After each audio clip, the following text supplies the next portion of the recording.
Welcome to our podcast, Parenting by the Pint. Enjoy the show.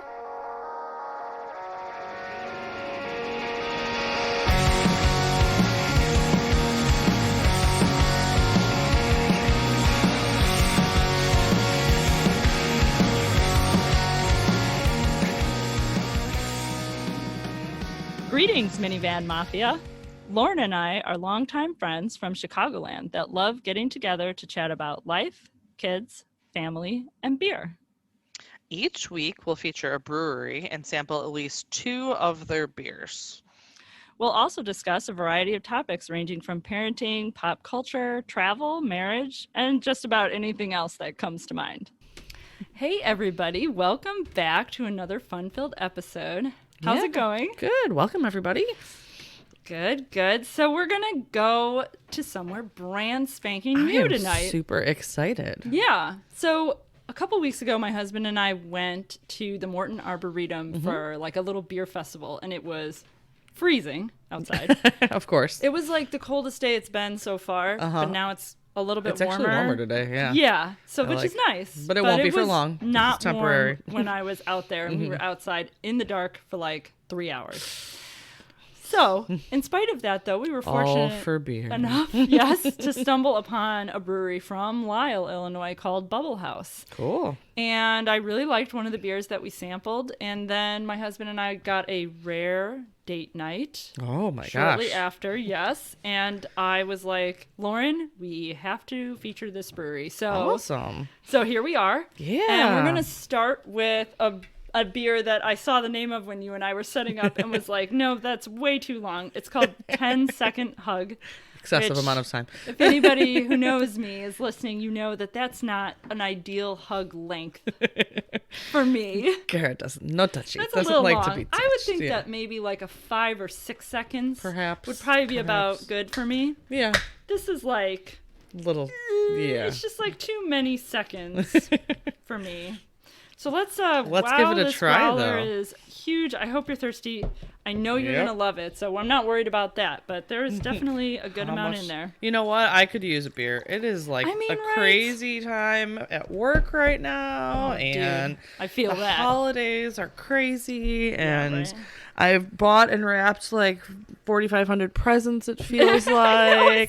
That's probably the right but number. I still don't have my tree up, but all my presents are wrapped. I did this backwards completely. I did the same thing, though. I mean, like, I wrapped all of the presents, and they're, like, in 2 big Amazon boxes in the corner of my living room. Ours are just in the corner of the dining room. They're just sitting there. Yeah, and we just put up our tree, Okay. like, 2 days ago. Gotcha. Yeah, we're not there yet. But we only got it. lights on it, and so we haven't put the gifts around because I'm not going to put all the gifts under the tree and then have us all step on them putting up ornaments. No. You know? It's on the list. It's going to happen this weekend, pretty sure. So anyways, I could use a beer. I love your lack of Pretty commitment. Sure. Pretty sure. Like you're like, the plan is to do it, but I don't want to commit to doing it just in no. case it doesn't happen. Yeah, no, I love it. I can't commit. So good call. We're going to give it a try. Or give it our best effort. Do your best, friend. Let's try this double dry hopped hazy IPA. Cheers. It smells great. Oh my gosh. Seriously, this has like become like one of my favorite. It's a comfort, isn't it? It is. It's just like. It just makes you feel good, warm and shiny. Ooh, this is good. Right? I like it. Yeah. It's like a little citrusy, but not too citrusy. Well, and it's got a little bit of like a fluffier head. I mean, like normally you get kind of a more dense head on an IPA, I think, or not much of a head. And this is like a nice fluffy head with like a creamier, almost a little more bitter than some of the like hazies we've drank lately. It's more of an IPA than a hazy IPA, Yes, but it has yeah. a little bit more citrusy than just a. It's like a mix between a hazy and a regular. It's got a good creaminess to it. It's got a little bit of citrus. It's a little more bitter than all the hazies. Like it's like a perfect blend. I agree. I think it's, and I like it. Really, And I think it's like good. it.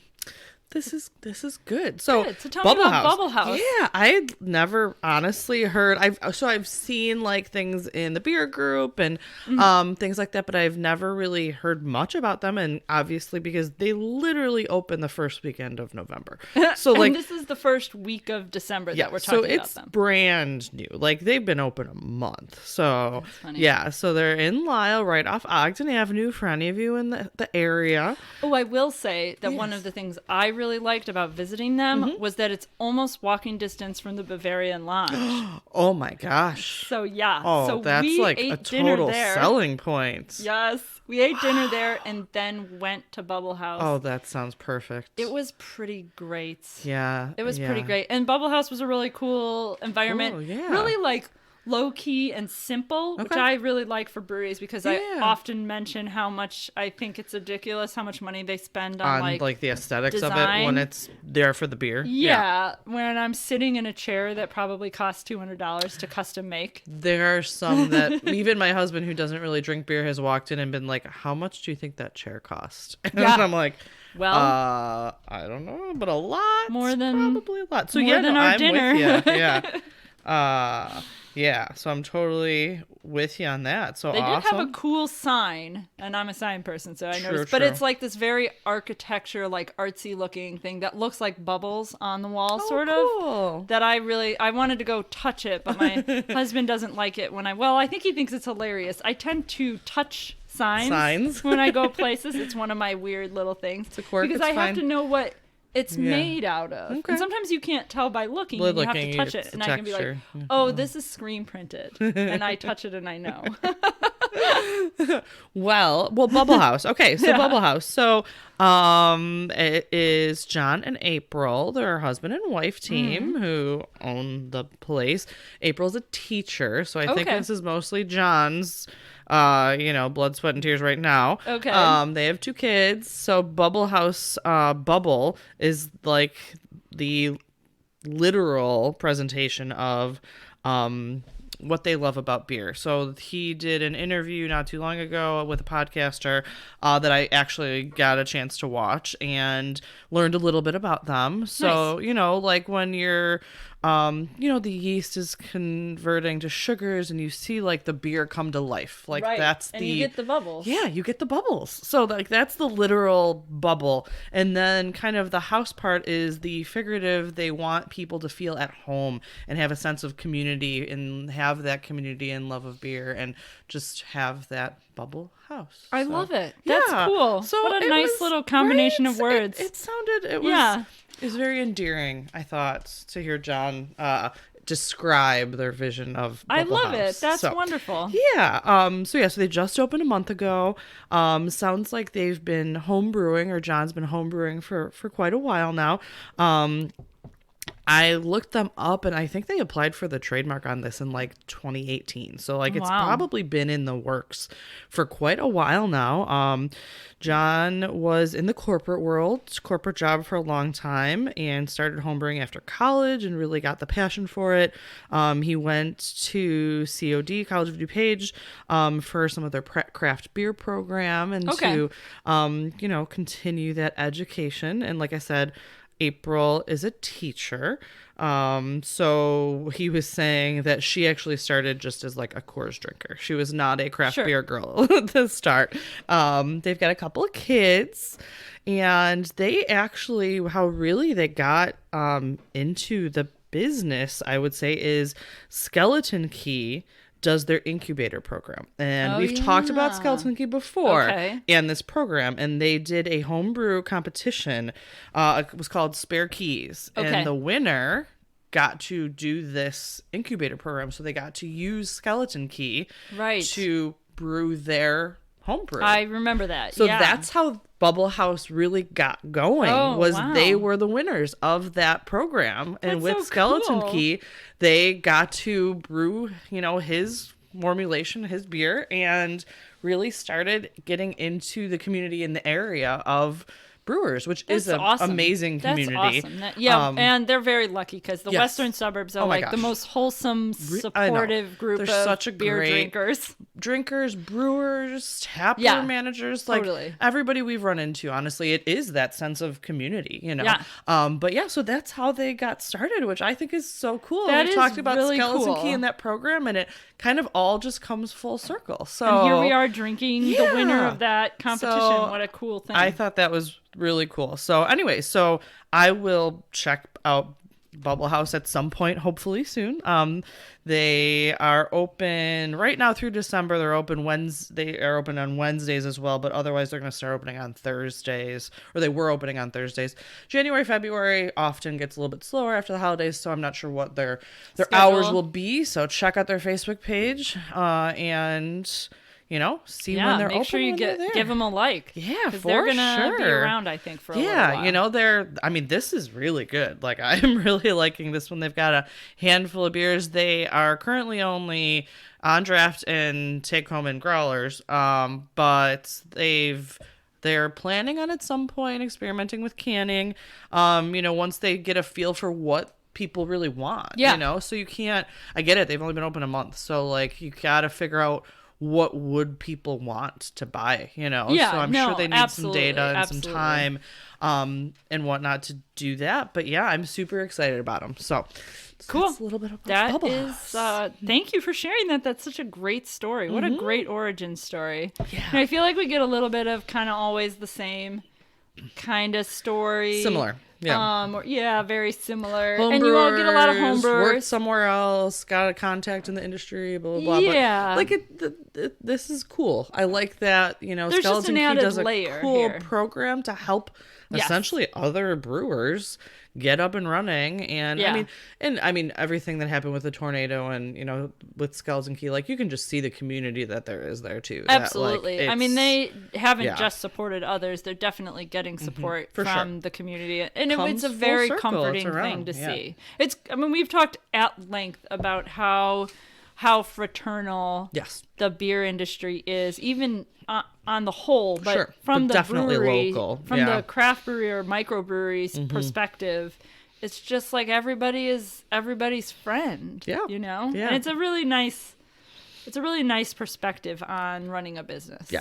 Especially in this day and age. So it's refreshing and nice to see. So absolutely. I'm going to continue drinking this 10-second hug, regardless of our critique of the name. It is an excellent beer. I just like to take this moment to tell you guys that maybe 10 seconds is too long for a hug for me. That's fair. That's all. It's okay if you want to hug for that long. Yeah, totally. 6% ABV, so totally solid. Evan filled our can he was here. very nice. You mentioned like the homey feel at the brewery, and I will say that the people working there that night were just like really awesome, just really friendly, really nice. It wasn't super busy when we were there, so I'm sure that's, you can always tell when it's really busy somewhere and you've got like two guys behind the bar. Hectic, they're not going to spend time socializing with you. Oh, yeah, totally. But they were just like, it was just great. It was just comfortable and nice and a friendly environment. Yeah. I will definitely continue to support them. So,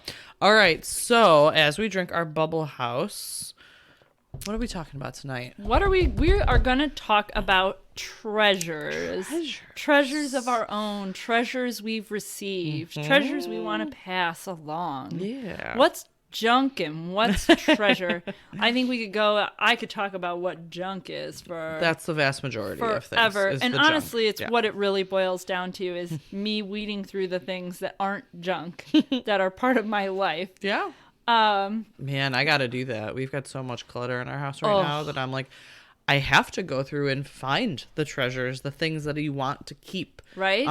And get rid of the things that aren't worth keeping. And that's an exercise that I need to do. But yes, let's talk about treasures.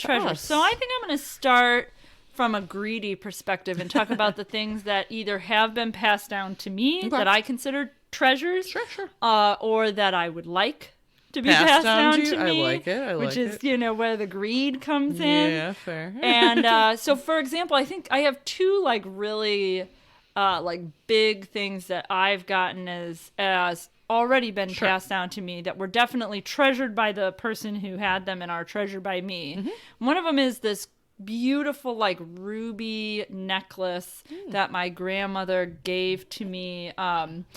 Gave is not the right word. Let me rephrase. Let me wear when I got married, and I just kept it after that. It was worn by like all of the women in her family starting, I think perhaps with her, because I think it was given to her by her husband's family, and I think then they let her wear it, and then my mother wore it, gotcha. and then she let me wear it, and I just kept it. I didn't do it like maliciously. Out of spite, no, maliciously. At some point, I realized I still had it. Sure. But it wasn't at a point, I don't have a big family of people that would have also necessarily worn the necklace. I do have my brother's daughter, who's probably the next person that would maybe be interested in wearing it and is connected to my grandmother and would probably wear it. And I would happily but she's still give young, it to her. so, But she's a 16-year-old. Exactly. I don't think she's thinking about marriage right now. Yeah, doubtful. I think she's thinking about soccer mostly and academics. On the same line, I was gifted the dining room set that was in my grandmother's house. And this was like actually kind of a subject of controversy. When my grandmother passed away. She had said at one point she wanted me to have it. But she didn't really write it down. And that I've discovered when it comes to getting something passed to you. Seems to make a big difference. You have to write it. Yeah. It literally needs to be out. My in-laws do this thing where they take a little piece of masking tape and they write your name on it and they like stick it underneath the thing. Oh, interesting. Or behind like a picture or like under the table or like under a chair. So whoever's and it's name under there. is on there. Your name's written on it. Well, I don't see your name written on it. Well, that doesn't apply in their house because your name is written on it. There was a table in their house that I was like, I love this table. It's so cool. And they were like, oh, okay. And they just like masking tape and then wrote my name on it and put it under the kitchen table. That's kind of fantastic. It's not a bad idea. I have a friend who I haven't seen in a while, but her mom has cookie jars, rooms full of cookie jars. I love the idea of They're collecting cookie jars. all over. Yes. And she's said, like, if you want one, put your name on a piece of paper and put it in there. So that when she passes, you know who claims that cookie jar. I love it.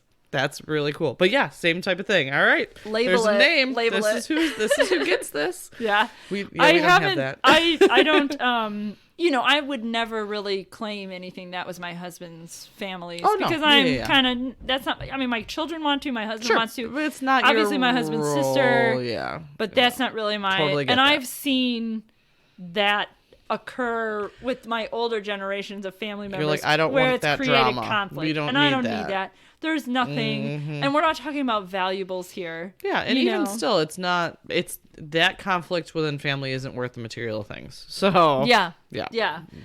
There's some things that my parents have that I would really love to have. One of them is their kitchen table, which doesn't really make sense because I have a great kitchen table and I obviously have this dining room set. True. You're collecting tables. What do I need a big kitchen table for? There's nothing special about it except that when I was a child, I used to sit under there and I drew a big rainbow under the table, and it's still there. It's still there. Oh. And I also cut my cat's whiskers under that table. Which you don't do. Don't cut your cat's whiskers. But I was 3, and I believed that she needed a haircut. They were getting really long, in my opinion. And I went under the table with those green Elmer. Oh my gosh, yes, the safety Crayola scissors. Yes. And I just snipped them off, but I only got halfway before somebody caught me. So she looked like basically like someone had taken and pushed on her whiskers on one side of her face, and they had gone out to the other side because they were like really short. Oh, yeah. And really long on the other side. Poor cat. I felt bad. I feel bad about it Yeah, now. right. But, I was 3. At the time, I was just upset that someone interrupted me. So, but, the table. I The table has table memories. for that I reason. get that. Yeah, I definitely get that. My parents have these prints from this artist from Italy. And every time they've gone to Italy, they've bought one of his prints. Oh, nice. He passed away kind of a while ago. So the time my husband and I went for our honeymoon, and since then no one's been able to get one. We can't find them. Gotcha. We can't find his makes art. sense. It's not like he's making more, so No, and I Yeah. have no idea what happened to his art studio, or if he had family, or sure. if it got sold. Yeah. We looked around. He was outside of Florence. We kind of looked around Florence to see if we could find it. yeah. Nobody. We fair. just kind of lost that. But Yeah. but they have 3 of his nice. pieces. His name's Adelino Tozzi, and so he has 3 Tozzis. My brother bought one on a trip, and so my brother and I kind of we talk about these 3. So my brother has one. So it's my opinion that I should get 2, and he should get 1. and he should get 1. That's and totally- he thinks he should get 2 because he was there for the one that I wasn't, and I should get 1. No. And my sister-in-law, my brother's wife, I specifically told her that if she gets to my parents' house first, that she's to burn one so that we don't Each fight get over one. it. And we just go from there. We just drop it. And everybody you each gets get one. one. It's And half. she You're agreed fine. to do that. All right. So There you I go. can't imagine she'll get there first because Yeah. I'm very fast Yeah. and I don't have a lot going on sometimes. So I can So in totally. theory, you're gonna get to the house first. But that's sort of the fake Oh. controversy. And I'll be completely honest, even though I don't know if my brother will ever hear this, I would never fight over it. No, it's if not worth he it. had a compelling reason for taking 2 of these home, I would just be like, dude, it's totally fine. As long as you get something. I want this one. Yep. It's cool. I don't care. Yep. No. I would never. And that's one thing I will say. It is my hope that any of the treasures I pass down to my kids, anything that I get, I really hope that that's not what it turns into, is some sort of conflict or issue. I don't want that. So a lot of families, unfortunately, that's what it comes down to, is greed. Yeah. And I don't think your family's like that, and my brother and I wouldn't be like that at all. I don't even know if my brother, there's probably not much That he has a strong desire for. and so my father is very much outside of the garage, because he keeps everything in the garage, but in the house he's very much a minimalist. So he would make us go through everything in the house every 6 months and get rid of things, and I'm kinda pretty sure that. he does that still. And so we never kept a lot of things, even their furniture. When they bought the house they live in now, they left all their furniture in the old house. Oh, wow. They didn't take almost anything with them. Wow. So they don't even have, they have furniture, but it's new to this house. They have very few things. I like that idea. I'll be straight with you. That they kept. They left most of it. They have my brother's old bedroom set, which is in the room that the twins stay in when they're there. Okay. And there's no sentimental value to it, so I don't care. Right, But right. most of their stuff is Pretty newer. new. Yeah. I will say I have a hope chest that my grandfather made for okay. me. And I will keep that forever and then pass it on to my daughter, likely. It's solid wood, and it's, and he made it for me. So I feel like that's something that's... Well, that's my grandfather, for example, was an artist and did wood carving as a hobby. And woodworking. Sure. And so, the items that fall in that category, Yeah. I actually have a print of his in my house that he drew. nice. My mother has a self-portrait that he made of himself. And he used to make little wooden knick-knack type things. I have a little sled, a little tiny sled that he carved out of wood for me. Oh, nice. My mom has this little rocking horse looking thing. Yeah. He used to make these things called do-nothings, which were a block of wood I know exactly with what the that 4 is. lines in Yep. it, and you turn the thing, and and it goes through. He made a bunch of those. That's They're really somewhere. cool. Yeah. But that's cool. Things that, our ancestors have made. Yes. There's a handful of things that have been passed down from like my great grandmother, like a couple pieces of jewelry here and there. My family did not have a lot of money, so the things that we do have are few. But I have a couple of rings from my Busha, my mom's mom, and then my dad's aunt, so my grandma's sister, was going through a bunch of like her grandmas, so my great grandma, or my great grandma, and then her grandmother's, my great grandmother's stuff. And there were a couple of things in there that just, were doilies or like, I was gonna say, things, how many aprons and like doilies my do you keep though? I mean, even if they're handmade. Yeah, I have like 2 that were handmade by my grandma, and I have a blanket that was made, but you can't keep all of the knit things that they make, and you can't keep all of the like I wouldn't want to. Like, I'm not that type of a person that keeps I feel like this table that we're sitting at could really use a doily though. I mean, fair totally, to absorb the beer I habitually spill on this table. I Lysoled it today. Oh, that's actually, nice. Before It does we look very came. shiny. I like it. It's very shiny. Thank you. It's very clean. Nice. You cleaned for me. I mean, just the table, nothing else. I made a joke with my family about that. They're coming over this weekend and they're going to watch a movie in my basement, and nobody other than you has goes been in my basement. Yeah. Other than my immediate you're family. the only one that comes in my basement. Yeah. We don't do the things down here. So. And I was just like, ugh, I guess I should pick up around here. Dude, well, and so we're in the process of putting things into the crawl space and taking things out of the crawl space, because we took all of our cushions off of under the gazebo, off of our patio furniture. Sure, yeah. And we put them in vacuum sealed things, because my husband was like, I'm just going to put a tarp over it and leave it outside. And I was like, and then when the mice eat them, I'm going to have to pay hundreds of dollars to replace them. Yeah, I mean, so can we not do that? I have an outside bin that had just lawn chairs in it, and it's just everything just got eaten. Yeah, so I'm like, no, because we just bought this outdoor couch. Yeah.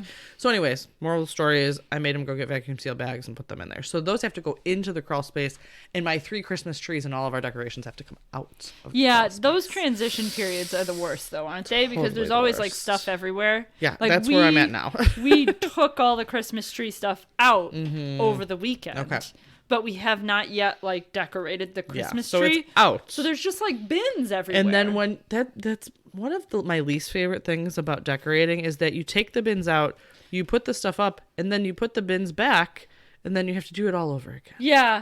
Putting the bins back is the thing that my family struggles with. Yes. Empty plastic containers sit at the top of the basement stairs until the last. Because every time I go minute, downstairs, I'm carrying a beer. I can't carry a bin. Yeah, I'll spill the beer. Yeah, Rubbermaid's not coming down. Sense. Sorry, guys.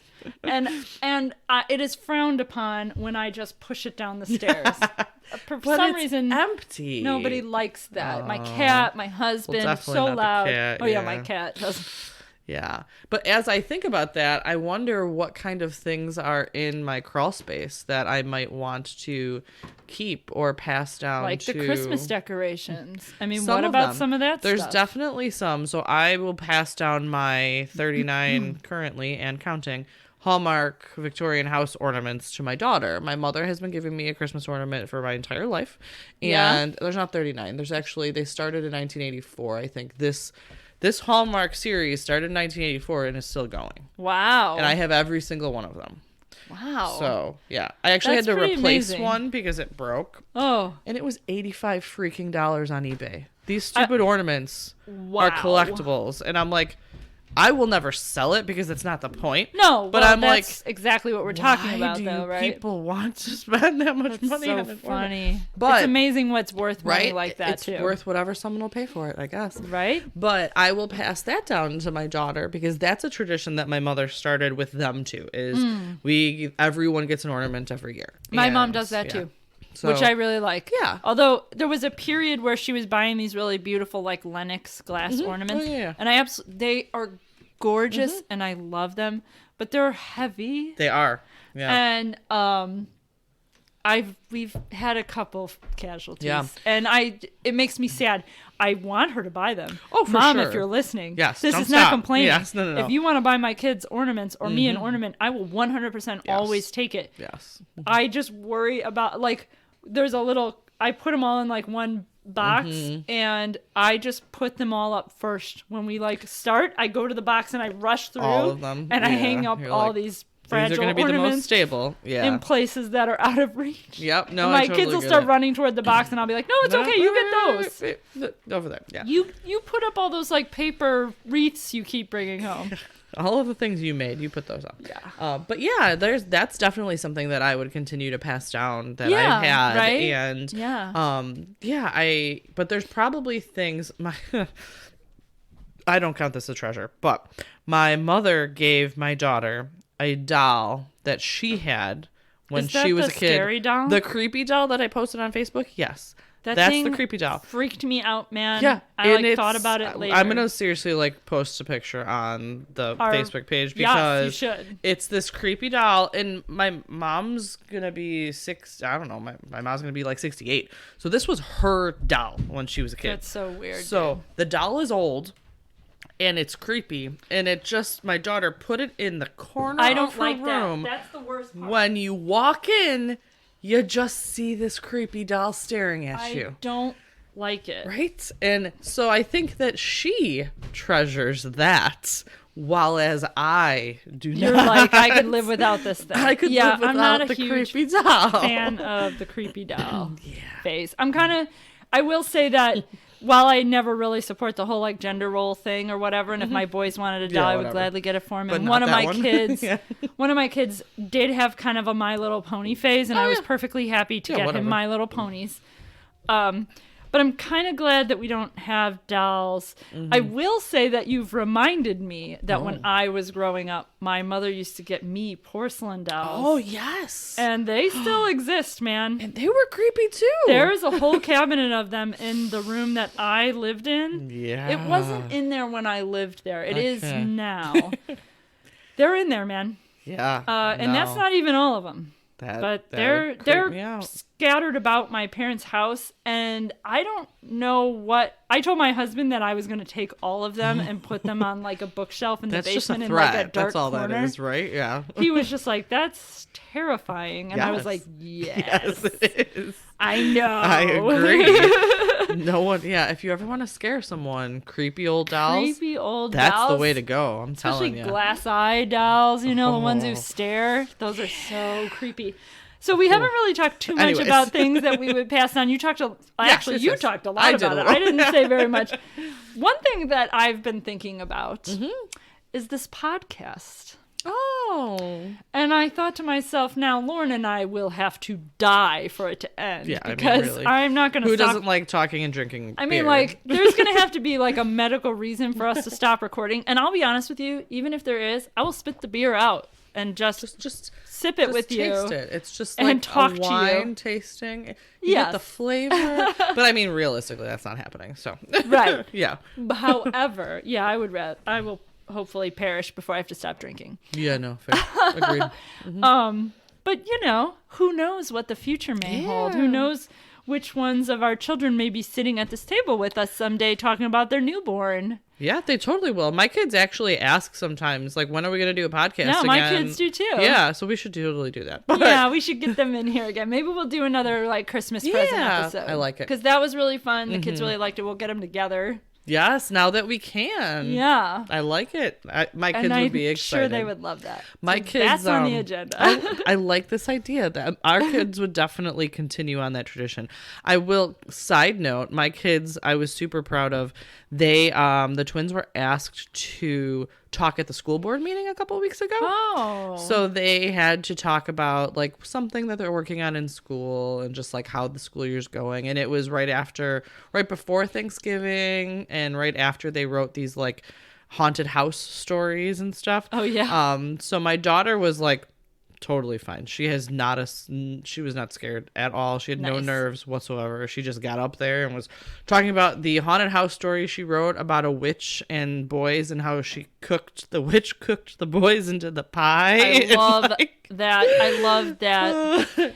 It was all in her head. She wrote a scary story, and she literally, part of her story was they had to decorate a turkey in a disguise, and she said, so I was watching Wonder Woman and it just popped in my head, that's what my turkey should be, and that was it.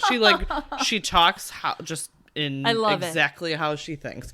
But my twin boy was very nervous before speaking. He did fine speaking, and he comes back to me afterward and he goes, Mom, I was way more nervous getting worked up and thinking about it than just getting up there and doing it. And I'm like, you're 7, and that is very wise for a 7-year-old, because that is totally accurate. I feel that way, and sometimes I do wonder, are you nervous about this? My son has a belt test for karate on Saturday. Mm-hmm. I don't think he's nervous at all. I would be nervous. It's a performance. That's totally true. Yeah, I would be nervous. And I think my son he didn't know what the audience would be. He's fine talking in front of his class because he knows them. But he's like, how many people are there going to be? It's a meeting. Like, how many adults are going to be around? That makes sense. But I think he's perfectly fine and comfortable just talking to anyone on a one-on-one basis. So they would be good candidates for continuing. That's this excellent. tradition. I will say, you mentioned your daughter telling that Halloween or haunted house story. My older son, when he was in 2nd grade, he wrote this essay right before Thanksgiving about how to catch a turkey. Oh. And it was the most violent thing. Oh my gosh. I still have it. This was in 2nd grade. My son is a 5th grader. Okay. It is still on my garage door because it's the only door that's steel. So it's magnetized. I still have it up there because I just can't bring myself to put it away because I don't ever want to forget it. His story about it's like at one point he goes, I would lure the turkey into a room and then I would throw a knife at it and it would die. Oh my God. And then I would eat it. And it is like... It's so good. My younger son brought that essay home. Mm-hmm. He's in 2nd grade now. He brought that essay home from school yesterday. Oh. And I just couldn't wait. And he had to read it to me because my younger child's handwriting is atrocious. And he's reading me the story, and he's basically like, well, first, I would put a bunch of slippery stuff on the floor, like soap and oil. And then I would get the turkey to come down there and he would slip and fall. And then he would fall into some glue and get stuck to the floor. Gosh. And then I would flood the entire house and he would drown. Oh, wow. That took a turn there. Both stories end the same way. Sure. Just a violent, disturbing death for this animal. That was not an assignment for my children. The haunted house was the haunted house. I don't think that's what where they were going suggested, for. No. But I absolutely love that both of my children took it to the same place. They were just like, violence. All right, well, we have to kill a turkey, so you might as well suffer. Right, yeah. No, my daughter definitely was all about not necessarily torturing, but, killing the little boys and baking them into a pie. And I was like, when you say it like that, it sounds really bad. It's cool. Whatever. I'm just going to keep an eye on you, little girl. Yeah. Well, she does have a creepy doll, so you should probably really loves creepy doll. Watch that thing. She also really likes, for when Halloween was around, and their babysitter actually took them to see some decorations and stuff. And there was this one house that there was a bunch of creepy clowns and a life-size Pennywise. Oh, man. And it would talk. Ooh. And my daughter kept going back to Pennywise. That was her favorite decoration was Pennywise. Man. And my mom was terrified of clowns. And she was like, no clowns. And I'm like, the creepy doll doesn't scare you, but clowns do? I know, right? I feel like they're similar. Both somewhat creepy. I see that. Yeah, but my daughter, I guess, is into the creepy, which is totally fine. But anyways, back to treasures. I will back on track. Say... we stayed on the creepy doll pretty much. So I think we stayed on track. Yeah, I mean, that turkey story I told was kind of off base, but I don't regret it. No, we're good. I was going to say my husband does not throw things out. Everything is a treasure. There are times where... The chair, yes. So that's a perfect example. I was going to mention something else, but honestly, this is better. he has this chair. It was like his grandfather's chair. And when he would visit or something like that, he would sit in this chair. From a objective point of view, the chair is very comfortable. Okay. I remember it when my husband was in college. You would sit in the chair. It went to college with him. It went to college with my husband. It's a very comfortable chair. I liked, past tense, sitting in it. Mm-hmm. It has moved with us from college to our apartment to our home. At one point, it was even on the main floor of my house. Now it's in my basement. Crushed gold. It's gold is like, I think that's too nice of a description for the color. It's more of like a greeny. It's like a harvest gold. Remember the old appliances from the 70s? Yes. Like that weird orangey yellow color? Yeah, there's a lot going on. Color, as someone who works in a creative field, I have to say when I'm asked to describe colors, sometimes I actually struggle because I think I try too hard. To match it? Yeah. And this situation, it's just unlike anything you've seen. It does when have a we lot post going the creepy doll, maybe we'll post the chair. I feel like we should. This is what we should do. Treasure post. There's a treasure post coming, you guys. I like it. So this chair, the problem, the main problem isn't that the color is like not great. Oh no. The main issue with the chair is that it has just like disintegrated. Yeah. It's just falling like apart. Falling apart. At one point, I reached out to like an upholstery company to get it upholstered, and it was gonna be like $500. Dude, it's like crushed velvet. Like it doesn't. I was like, I can't pay $500 to upholster this chair.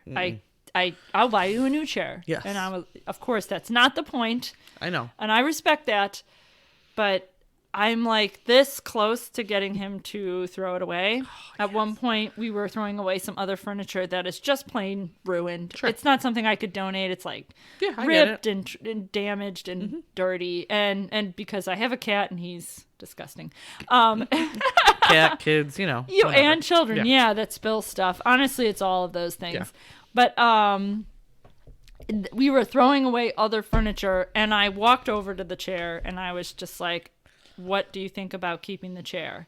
And it's the first time ever in the history of our relationship that he has said, we should probably throw it away. I'm just not ready to do that yet. And I was just like, okay. That's progress, though. Yeah. I'll take it. That's good. I will take that. Yes. So for someone who saves everything, this is something he treasures. And like I said, I totally respect that. I've bought covers for it, too, by the way. And there's just like, because of the shape of it, it's not the shape of a normal chair.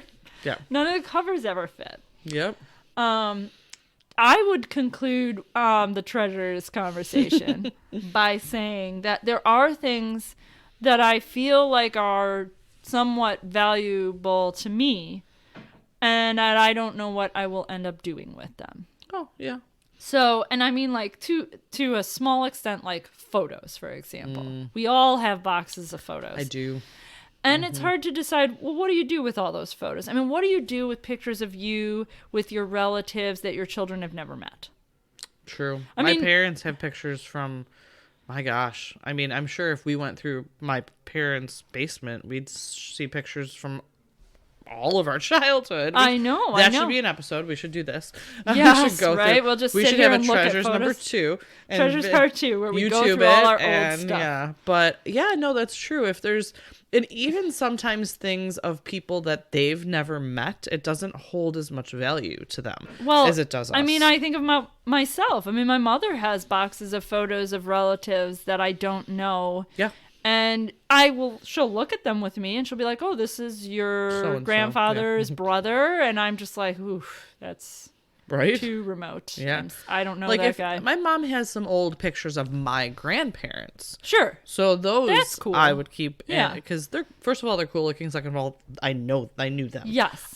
Even my great grandmother, was still alive, when I was born and when I was a child. I remember going to her house and whatnot. But past that, I have no idea who some of these people are. Like, right? No clue. So there's no connection there. Yeah. So, yeah, definitely. And so real quick before we drink our next beer and wrap this up, there's a bunch of things that my mother-in-law keeps everything. Sure. So literally everything. But I said to her, like, we haven't been to their house in years. It's a small house and they really do keep everything. Right. And I said, I'm like, I don't know what is valuable, and not even in the monetary sense, just in the memorial sentimental sense. Like, I don't know what you would want us to have. Right. So, like, you actually have to go through and show me and tell me the story behind these things if you want us to at least consider it. Because if I don't know, then I'll throw everything out. It's gone. Like, I'm not someone who's going to keep it because it was someone's if I don't know. Right. You'll there walk was across something behind it. an easy chair and think, well, this is, it looks old and ratty. I'm going to toss it. Yeah, and it could be a great-great-grandfather. Sure, it could have been, who knows? Someone could have made it. I have no idea. Exactly. But if I don't know exactly, and I don't have that connection to it, then I'm not keeping it. I'm not that person that's like, I'm just going to keep it because it was my mother-in-law's. That's not happening. Like, it has to have some sort of sentimental value. So, in conclusion, let's drink our new beer. We are going to drink this kettle sour. I'm holding a giant can of it right now, but I'll tell you guys the name of it in a second. Giant can, yeah. It's called Cranbox, so it's a cranberry kettle I believe sour. I read or heard or something that the cranberries came from Michigan, I believe. Oh, cool. I think John's brother or something has a farm somewhere and connections, and nice. Someone can confirm or correct me if I'm wrong, but I believe they are relatively regional cranberries. So cool. I love the color of cranberry liquids. Like, even just at the holidays, like, they make like a cranberry ginger ale, and I just like the color of it. Like, that it's sounds so, really like, good, by the way. Holiday-esque, and like, it's just nice. I like it. Yeah, even the head has a pink little hue to it. It's got like a cinnamony smell, doesn't it? Like, it's cranberry, but it's definitely got a spicy smell. Yeah, it does have a spice to it. I haven't had a sour in a long time, I feel like. I know. Oof, you're going to love it. Oh, that's really good. What I like about it is cranberry is a very strong tart flavor, and it can be very divisive. There are people who don't like cranberry. What I like about this beer is that it definitely is cranberry, 100%, no doubt about it. But it is not so overwhelming and so overpowering that your teeth hurt from it. Exactly. You don't get that like jaw clenching sometimes that you get with like that super tart fruitiness. Where your whole face like dries up from it. It's not like that at all. It's super cranberry. I get some spice to it too. I'm curious what else is going on here. Yeah, but it's got a really holiday-y aroma to it to me. And aftertaste-wise, I get a little bit more of that funky sour that you get from a kettle sour. But the front of it, the beginning of the flavor is all cranberry. Got a bit of a tail on there, the aftertaste to it, but it's not overpowering. Like, it's clearly cranberry, but I can take a sip and enjoy it and still want more. Absolutely. Some of those cranberry or kettle sours, even depending on what their flavor profile is, you have a taste and you need a break. Like, you can't overpower your taste buds too much because it's just so much bold flavor. You're going to get like a stomach ache later because this is something that you can drink a pint of. Lauren and I have a growler of it, which is 32 ounces, which would mean each of us would get a pint of it. Yeah. And that's probably good. It's actually reasonable. I could drink a pint of this, I think. And that's what I mean. It's not, some of them are so much just attacking your taste buds that you can't drink that much of it. And you need that like break in between. And then by the time you go back to it, it's warm and it's not the same. This is actually a really good flavor profile that I could continue drinking. I could definitely drink a pint of this and enjoy it. So two for luckily two. We can. I really I am super excited to try out the rest of their beers and to see what they come up with in the future. Definitely. So, this was a very promising experience, right? I'm super excited that you saw them. So, Bubblehouse, Lisle. Cheers. Yeah. Cheers, Check 'em Bubblehouse. out. Cheers, Lauren. And we'll see you guys next time. Sounds good. Thanks, everyone, for listening to the latest musings from Parenting by the Pint. Be sure to find us on Facebook, Twitter, and Instagram, and make sure that you rate, review, and subscribe to us wherever you find your podcasts. Have a great week, and cheers to you all.